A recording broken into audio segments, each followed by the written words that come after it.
রবীন্দ্রনাথ ঋষির জন্ম সার্ধ শতবর্ষ উপলক্ষে যে অনুষ্ঠান 125 সপাদ শতবর্ষ,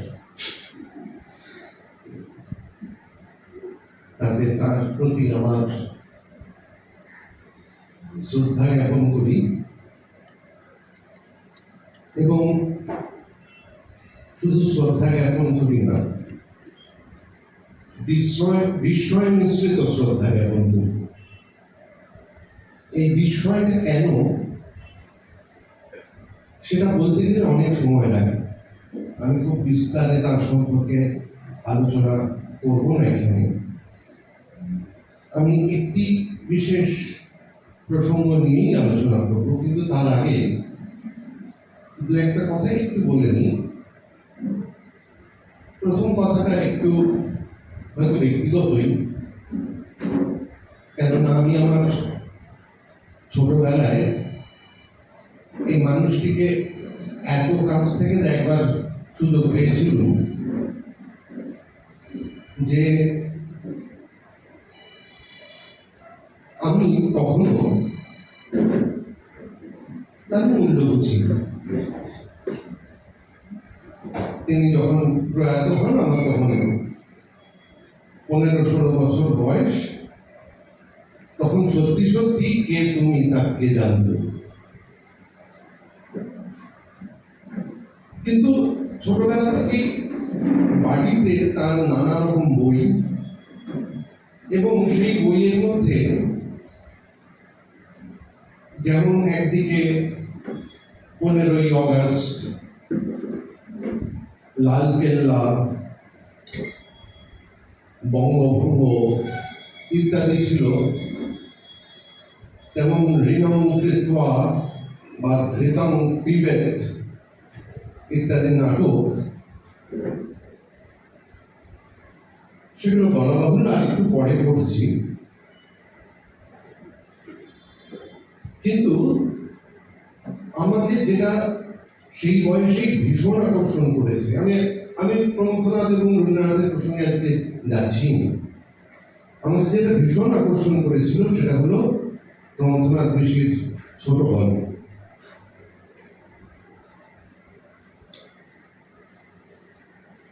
প্রমথনাথ ঋষির ছোট গল্প যখন প্রথম পড়েছি তখন তার হাস্যরসের অনাবিলতা আমাকে মুগ্ধ করেছে।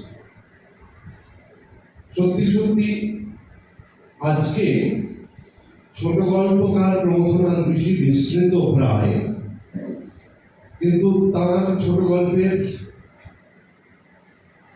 বৈচিত্র্য মানে হাসির গল্পের মধ্যেই বৈচিত্র্য, অধিকাংশ গল্পই তার হাসির গল্প, এবং তার যে ব্যক্তি সেটা সত্যি সত্যি আমার কাছে আজও বিস্ময়কর। আমার এই গল্পগুলো বহু বছর ধরে পড়া, আমি মাঝে মাঝেই পড়ি। আমি হয়তো কয়েকটা গল্পের কথাই একটু বিস্তারে বলবো, কিন্তু গত 10-12 দিন এই গল্পগুলো পড়তে পড়তে আমার কোনো কোনো জায়গায় বিস্ময় আরো বেড়েছে, এবং ক্রমশই আমি যেটা উপলব্ধি করেছি যে এই যে প্রথমেই বলেছিলাম যে অনাবিল হাস্যরস ঠিক অতটা সহজ নয়, কেননা তার ছোট ছোট গল্পের মধ্যে, তার হাস্যরসের মধ্যে এমন তীব্র একটা স্যাটায়ার থাকে, সেটাকে ঠিক অনাবিল সবসময় বলাটা হয়তো একটু মানে আন্ডাররেট করা হবে গল্পগুলো। কিন্তু এই স্যাটায়ার এর ঠিক মাত্রা কতটা সেটা আমার এই গত 10-15 দিনে ঠিক আজকের দেশীয় পরিপ্রেক্ষিতে যেন আরো তীব্রভাবে দেখা দিল। প্রমথনাথ ঋষি ছিলেন একাধারে অনেক রকমের পরিচয়ের অধিকারী, যেটার কথা নিজে তিনি খুব বেশি বলতেন সেটা হলো সাংবাদিকতা এবং সাহিত্য, অধ্যাপনা। এবং দুটো পেশার তফাৎ করতে গিয়ে বলতেন যে সাংবাদিকতা হলো মূর্খের পণ্ডিতি, আর অধ্যাপনা হলো পণ্ডিতের মূর্খামি। তার গল্পে বহুবার এটা লক্ষ্য করেছি যে শিক্ষা এই বিষয়টা এবং অধ্যাপনা, উচ্চশিক্ষা এই বিষয়গুলো এসেছে, পাশাপাশি এসেছে সাংবাদিক, সংবাদপত্র ইত্যাদি প্রসঙ্গ। এবং এই গল্পগুলো পড়তে পড়তে আমার বারবারই যার কথা মনে পড়ে তিনি বঙ্কিমচন্দ্র। কমলাকান্তের দপ্তরে বঙ্কিমচন্দ্রের যে স্যাটায়ার, তাতে বঙ্কিমচন্দ্র বারবার মনে করিয়ে দেন যে যত রকম যা কিছু আছে তার মধ্যে সবচেয়ে নিকৃষ্ট হল শ্রী কমলাকান্ত চক্রবর্তী। আগাগোড়াই এই সমালোচনা কিন্তু আত্মসমালোচনা। যে ব্যবস্থার মধ্যে আছি আমরা, সেই ব্যবস্থার সমালোচনা যেমন, তেমন আমরাও যে এই ব্যবস্থা থেকে বেরোতে পারি না তার কথাও বারে বারে উঠে আসে তার গল্পে। তার গল্পের একটা অদ্ভুত ধরন আমার খুব ভালো লাগে, যে পুরনো কোনো ক্লাসিক তাকে তিনি আবার নতুন করে শুরু করেন। রোহিণীর কি হইল, এবং রোহিণী রাসবিহারীর খোঁজ করতে করতে রোহিণী মরে নাই, মূর্ছিত হইয়া পড়িয়াছিল মাত্র। এবং তারপরে রাসবিহারী অ্যাভিনিউ দিয়ে চলতে চলতে এই রাসবিহারীর খোঁজে বেরিয়ে পড়ে রাসবিহারীর দেখা মিলল না, কিন্তু রাসবিহারী অ্যাভিনিউ এসে পৌঁছে। এবং তারপর সেখানে তার সঙ্গে শরৎচন্দ্রের দেখা। শরৎচন্দ্র তাকে একটা মেসে নিয়ে গিয়ে তুলছেন এবং বলছেন যে সেখানে কিন্তু এই রোহিণী নামটা চলবে না, সেখানে তোমার নাম হবে সাবিত্রী। বা শ্রীকান্তের পঞ্চম পর্ব, ষষ্ঠ পর্ব, পঞ্চম পর্বে ইন্দ্রনাথের সঙ্গে শ্রীকান্তের অনেকদিন পরে দেখা। শ্রীকান্তের বাড়িতে এসছে ইন্দ্রনাথ, জিজ্ঞেস করছে যে বিয়ে করেছো? শ্রীকান্ত বলছে যে না। তখন জিজ্ঞেস করছে তাহলে শাড়ি কেন বাড়ি? তখন শ্রীকান্ত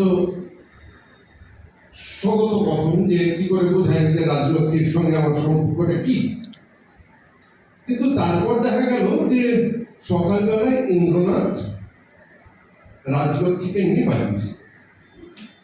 মানে এই যে গল্পের ধরনগুলো, একটা পুরনো প্রায় ক্লাসিককে নিয়ে এক ধরনের রসিকতা করা, তাকে আরেকটা সময়ে স্থাপন করা,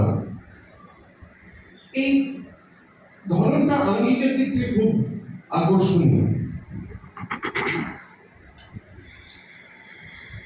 যে গল্পটির কথা না বললেই নয়, এবং যে গল্পটি আজ থেকে প্রায় 70-80 বছর আগে লেখা, এই গল্প এখন লিখলে কি হতো আমি জানি না, কেননা এই গল্প এখন যতটা প্রাসঙ্গিক অত আগেও কতখানি প্রাসঙ্গিক ছিল এটা ভেবে কিছুটা অবাকই লাগে। গল্পের নাম সহজ থিসিস রচনা প্রণালী।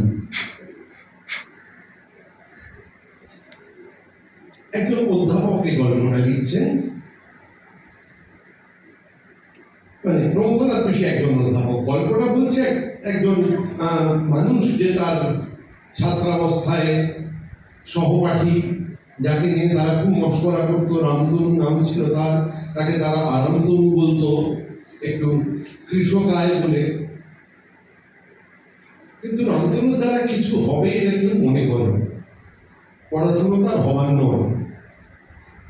কিন্তু অনেকদিন পর গল্পের কথকের সঙ্গে যখন রামতনুর দেখা হচ্ছে, তখন রামতনু জানাচ্ছে যে রামতনু পিএইচডি করেছে। এবং গল্পের কথক সে খুবই অবাক হয়ে যাচ্ছে যে পিএইচডি রামতনু, এ কি করে সম্ভব। তখন রামতনু বিস্তারে তার পিএইচডি করার অভিজ্ঞতাটা বলছে। একদিন রাস্তায় চলতে চলতে হঠাৎ রামতনুর যিনি গুরু, তার সঙ্গে রামতনুর দেখা হল। সেটা শুধু দেখা নয়, একেবারে চারিচক্ষু মিলন। দুজনে দেখেই বুঝতে পারলো যে হ্যাঁ, এই লোকটার জন্যই আমি অপেক্ষা করছিলাম। তো সেই গুরু রামতনুকে বললেন যে তুমি পিএইচডি করো। রামতনু বললেন সে কি, আমি কি করে পিএইচডি করবো? বললে আমি তোমায় বলে দিচ্ছি, আমি তোমাকে বিষয় বাতলে দিচ্ছি এবং কিভাবে লিখবে সেটাও বলে দিচ্ছি। বিষয় কি হলো? বিষয় হলো একদা এক বাঘের গলায় হাড় ফুটিয়াছে, এবং তারপর বিস্তর চেষ্টা করে হাড় বেরোলো না, তখন বকের কাছে তাকে আসতে হলো। বললেন যে ব্যাস লেগে যাও, এই তোমার বিষয়। রামতনু বলল যে এই নিয়ে কি করে কাজ করবে? বললো যে প্রথমে দেখো যে এই একদাটা কবে, সেটা প্রস্তর যুগে না সমকালীন যুগে, ইতিহাস ঘাটো, এইখানেই তোমার 100 পাতা হয়ে যাবে। তারপর তুমি এসো বাঘ, বাঘ কত রকম হয়, পৃথিবীর সাহিত্যে বাঘ কত রকম ভাবে এসেছে, এই নিয়ে আবার অনেক কথা লিখে হল। তারপর তোমার গবেষণার একটা বড় জায়গা হবে এই যে হাড়টা ফুটেছিল, এটা কিসের হাড়, সেইটা তোমাকে গবেষণা করে বার করতে হবে, অনুসন্ধান করতে হবে। এবং তারপর এইসব করতে করতেই দেখবে যে তোমার অনেক পাতা হয়ে গেছে। এবং তারপর সেই বাঘকে যে বকের কাছে আসতে হচ্ছে, এইখানে তুমি একটা সোশ্যালিস্টিক ভিউ জুড়ে দেবে যে এত শক্তিশালী হয়েও তাকে বকের কাছে নেমে আসতে হচ্ছে। এবং রামতনু লিখে ফেলল 800 পাতার থিসিস। সেই থিসিস পড়ে পরীক্ষকরা দুর্দান্ত সব রিপোর্ট দিলেন। কেউ লিখলেন অহ কি পাণ্ডিত্য। পাঞ্জাব বিশ্ববিদ্যালয়ের অধ্যাপক তিনি তার রিপোর্টে লিখলেন what Bengal things today, India things tomorrow. এখন এই যে গল্পটা, এই গল্পটা আপাতভাবে নিশ্চয়ই খুব হাসির একটা গল্প, কিন্তু এই গল্পটার যে ব্যবস্থার মধ্যে আমরা আছি, যে ব্যবস্থার মধ্যে এই পিএইচডি করাটা একটা অনিবার্যতায় এসে দাঁড়িয়েছে, এটা নিশ্চয়ই সেই সময় ছিল না। এখন ছাত্ররা পাশ করেই বলে পিএইচডি করবে, কেননা তাদের আর কিছু করবার নেই, তাহলে যাবে কোথায়, তাদের চাকরি বাকরি কিছু নেই, ফলে পিএইচডি করে আরো 5টা বছর নিজেদের এনগেজড রাখা। এবং এইরকম বাঘের গলায় হাত ফুটিয়েছিল, তাই গবেষণা এইরকম গবেষণাই হচ্ছে। কিন্তু অত আগেও প্রমথনাথ ঋষি তার এই গল্পে এই জায়গাটাকে এইভাবে ধরেছে একটা দুর্দান্ত গল্প। সে গল্পটার নাম হচ্ছে, আমি গল্পের কথাই বলি, আমার সবসময় মনে হয় যে প্রমথনাথ ঋষির গল্পের আরো অনেক পাঠক হওয়া দরকার, কেননা তার গল্পের মধ্যে এমন অনেক কিছু আছে যেগুলো আমরা আজকের দিনের সঙ্গেও খুব মিলিয়ে দেখতে পারি। এই গল্পটির নাম হচ্ছে ন ন লৌ ব লি, নন্দন নরক লৌহ বর্ত লিমিটেড। স্বর্গ আর নরকের মধ্যে একটা রেল যোগাযোগ শুরু হয়েছে, নন্দন নরক লৌহ বর্ত। এখন এই রেল যোগাযোগটা শুরু হয়ে যে বিপদটা হয়েছে, যে ক্রমশ এমন অনেক লোকের স্বর্গে ঢুকে পড়ছে টিকিট কেটে, যাদের স্বর্গে আসার কথা নয়। ফলে স্বর্গের লোকে অতিষ্ঠ হয়ে উঠছে, কেননা স্বর্গে চুরি চামারি ইত্যাদি বেড়ে যাচ্ছে, ছিনতাই হচ্ছে স্বর্গে। ফলে এর তো একটা ব্যবস্থা হওয়া দরকার। তা তখন ঠিক হলো যে 3টে জায়গায় এই যাত্রীরা যখন আসবে তখন তাদের চেক করা হবে এবং তার জন্য সিকিউরিটি রাখা হবে, এবং স্বর্গে এর জন্য বিজ্ঞাপন দেওয়া হবে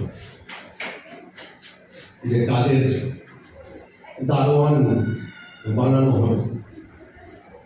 অনেকে আবেদন করলেন, তাদের মধ্যে সক্রেটিস আছেন, তাদের মধ্যে মার্টিন লুথার আছেন, তাদের মধ্যে যীশু খ্রিস্ট আছেন, তাদের মধ্যে যুধিষ্ঠির আছেন, বুদ্ধদেব আছেন, আব্রাহাম আছেন, নেবুজাদনেজার আছেন, কে নেই? কিন্তু শেষ পর্যন্ত 3জনকে বেছে নেওয়া হলো, যীশু, বুদ্ধ এবং যুধিষ্ঠির।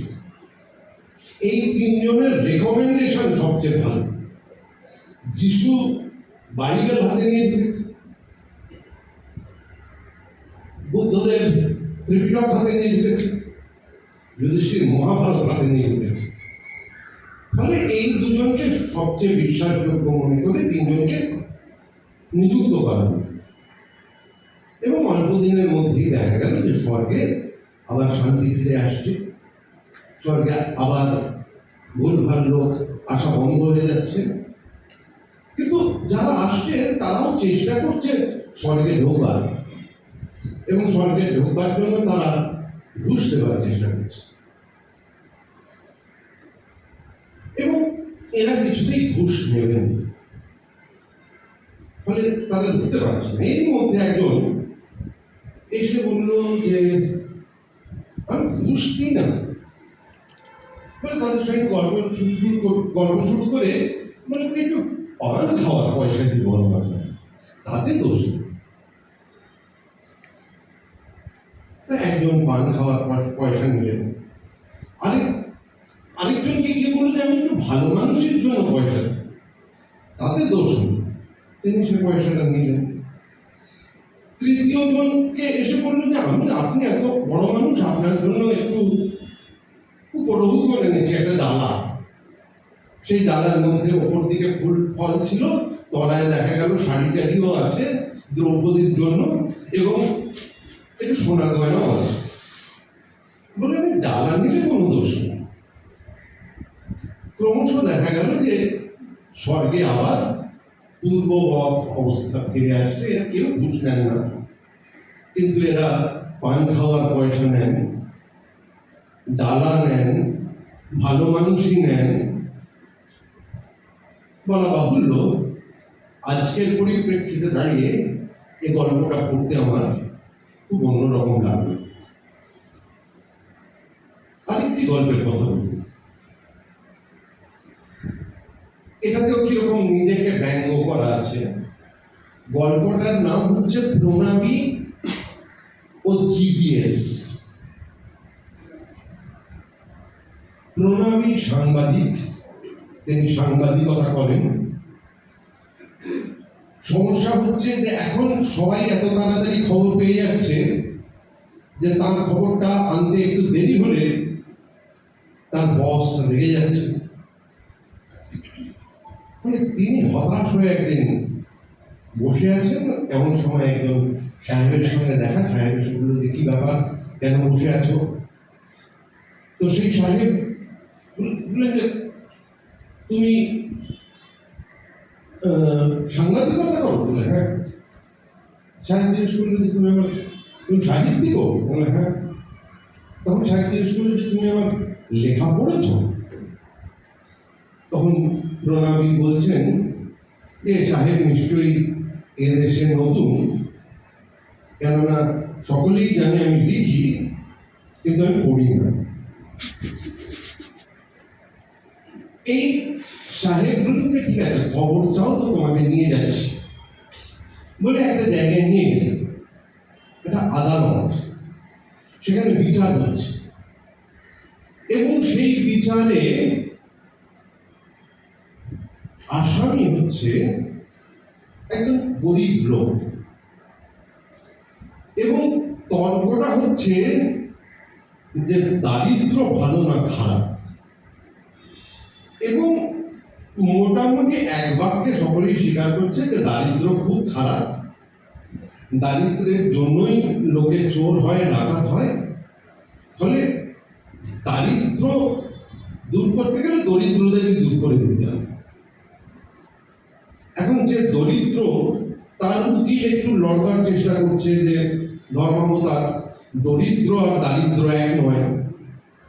কিন্তু ধর্মাবতার বলছেন যে না, দারিদ্র না থাকলে দরিদ্র হবে কোথায়, এ দুটোকে আলাদা করা যায় না। ফলে দারিদ্র যে মানুষের, সেই দরিদ্র সমান দোষী, এদের সকলের শাস্তি হবে। এই সূত্রে আমি আরেকটা গল্পের কথায় আসবো একটু পরে। সেই গল্পটা আমার নাম মনে পড়ছে না। এই গল্পটা দ্বিতীয় অংশ। এরপর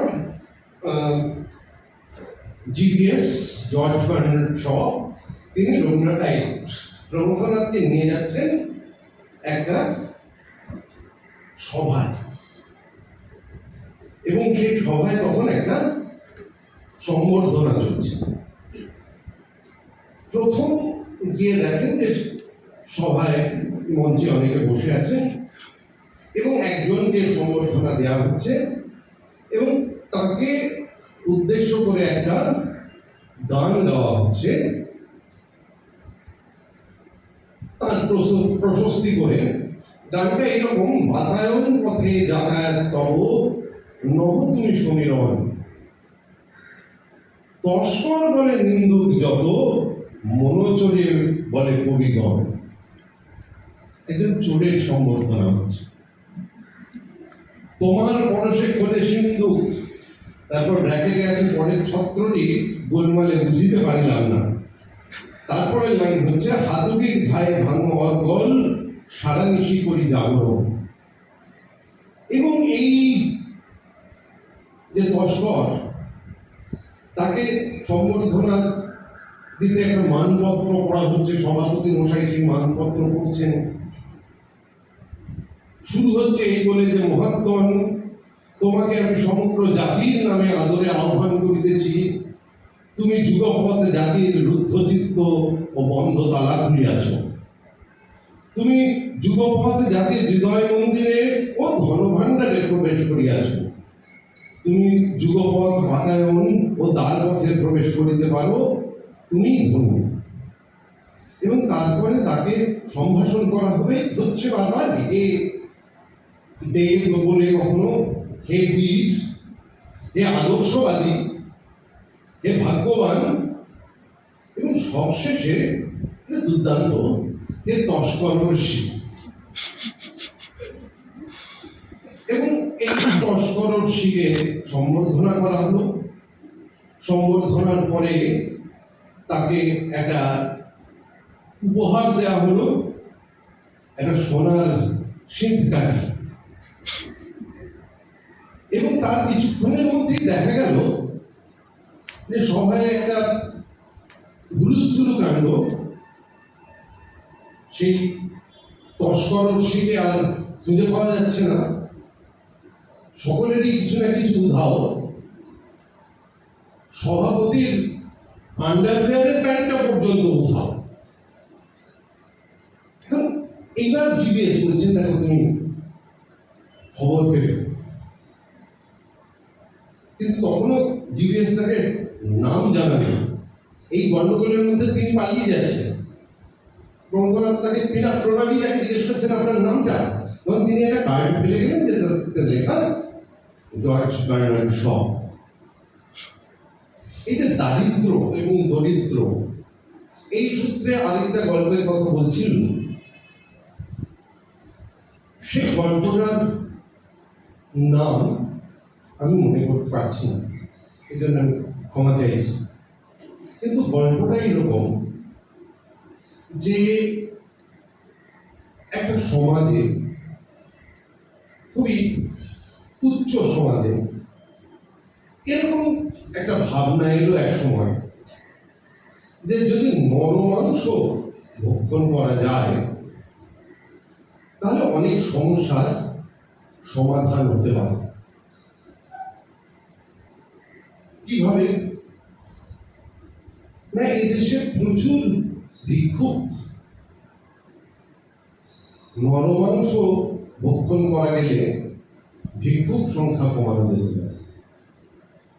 খুব ডার্ক এই জায়গাটা, এবং ভিক্ষুকদের উপর নানাভাবে অত্যাচার নেমে আসছে, এবং নরমাংস খাওয়া শুরু হচ্ছে। তা এতই উপাদেয় যে লোকে খুব খুশি হচ্ছে এবং খুব দ্রুত দেশের ভিক্ষুকের সংখ্যা কমে যাচ্ছে। আবারও এই গল্পটা ঠিক আজকের মুহূর্তে দাঁড়িয়ে আমার খুব চেনা না। এখন এই যে একটা বিশেষ সময়ে যে গল্প আটকে থাকেন না, যে গল্পটা তার সময়কে অতিক্রম করে ভিন্নতর একটা সময়কে অ্যাড্রেস করতে পারে, ভিন্নতর একটা সময়ে তার একটা নতুন মানে তৈরি হতে পারে, সেই গল্প তো খুব সাধারণ গল্প নয়। এই গল্পগুলো আবার পড়তে গেলে আজকের পরিপ্রেক্ষিতে এই গল্পগুলো অন্য মানে নিয়ে আসবে। এই গল্পের জন্য আমাদের অতদিন পিছিয়ে যেতে হবে না। একটি গল্পের কথা বলে আমি আমার আলোচনা শেষ করি। এই গল্পটা হয়তো প্রমথনাথ ঋষির সাহিত্য পাঠ, সাহিত্য রুচি তার সঙ্গে যুক্ত, সেটা নিয়ে কিছু তর্ক থাকতে পারে, তর্ক থাকবেই। কেননা তিনি যেভাবে আধুনিক বাংলা কবিতাকে দেখেছেন সেটা নিশ্চয়ই আজকের জায়গায় দাঁড়িয়ে আমরা দেখব না। তার একটা নিন্দাত্মক দৃষ্টিকোণই ছিল আধুনিক বাংলা কবিতা সম্পর্কে। গল্পটার নাম হলো ভূতের ঘরে। একটি বাড়ি, সেই বাড়িটার সম্পর্কে এইরকম একটা অভিযোগ যে সেটা ভূতের বাড়ি, আর সেখানে একজন বাড়িধারে নিচ্ছে, তার এক কিছু বিস্তার আছে গল্পটা, সেই প্রসঙ্গে যাচ্ছি না। তার নাম, তাকে রামদা বলে ডাকা হয়। সে রামদার দেবী যে ভক্তি নেই, নাস্তিক লোক। আর রামদার একটা স্বভাব হচ্ছে কবিতা, আধুনিক কবিতা। তো রামদাকে বাড়ি খুঁজছেন, বলা হলো যে একটা বাড়ি আছে কিন্তু সেটা ভূতের বাড়ি। তো রামদা বলল তাতেই হবে, আমার কোনো অসুবিধা নেই। রামদা গিয়ে উঠলেন। রামদার আরেকটা স্বভাব ছিল, তিনি আধুনিক কবিতার একজন ভক্ত পাঠক। ফলে রামদা অনেক কবিতার বই নিয়ে গেলেন সেখানে, এবং রাত্রিরে কবিতা পড়তে শুরু করলেন। এবং কিরকম কবিতা পড়ছেন রামদা, তার কবিতার একটুখানি নমুনা বা কিছু নমুনা নিয়ে একটু যদি দিই। অধূর্যের তপস্যার নৈরাজ্য বিলাসে তপস্বর মহিয়ান, দুন্দুভি দামামা হোরা অক্ষ দ্রাঘিমা লঘিমা ইডিপাস বিষম কমপ্লেক্স। পড়তে পড়তে রামদা বলছেন চমৎকার, নিজেই উৎসাহিত লাগলেন। বললেন এইবার দেখো ঈগল আর সাপের যুদ্ধ হচ্ছে, পিগমেলিয়ান রম্ভা আর সুন্দরী মেনকা, মৈনাক কৈনাক দম্ভ ফুৎকার চিৎকার, অন্ধ হল রন্ধ্রতব, মার্কস কই গেল, লেনিন লণ্ঠন জ্বাল, মধ্যবিত্ত হাসি আর অশ্রু আভিজাত্য, তাজমহলের গম্বুজ, দাভিঞ্চির তুলি, হুইটম্যানের দাড়ি, পর্বত চাহিল হতে বৈশাখের নিরুদ্দেশ মেঘ। ব্যঙ্গগুলো কাদের প্রতি, সেটা খুব যে আড়াল থাকছে এমনটা নয়।